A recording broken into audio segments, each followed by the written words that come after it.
Hello everyone. বছরের শেষ দিন উদযাপন করতে আমরা গিয়েছিলাম নারায়ণগঞ্জের নানা নানি পার্কে।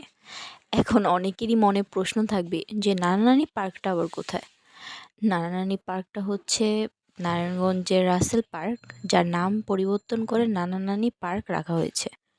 তো আমরা ভিতরে ঢুকে গিয়ে দেখি পার্ক লাউঞ্জ রেস্টুরেন্টের পাশে অনেক সুন্দর করে ডেকোরেশন করা আছে। তো ভাবলাম একটু গিয়ে ছবি তুলি। তো এই তো ভিতরে গিয়ে আমরা কিছু ছবি তুললাম। আর প্রিহানবাবু কেন জানি মুড অফ করে আছে, তার মুখে কোনো হাসি নেই। আর এইদিকে আমরাও কিছু ভিডিও করে নিলাম। তো এখন আমরা চলে যাব, এমনিতে অনেক দেরি হয়ে গিয়েছিল। আর বাইরে গিয়ে দেখলাম একটি ফুলের দোকান, তাই সবার জন্য একটি করে ফুল নিয়ে নিলাম। ফুল নেওয়া শেষে আমরা সবাই মিলে ঠিক করলাম যে ফুচকা আর চাপ খাবো। ফুচকার চাপ খেয়ে দেন আমরা বাসায় চলে গেলাম। ভিডিওটি ভালো লাগলে অবশ্যই একটি লাইক এবং কমেন্ট করবেন।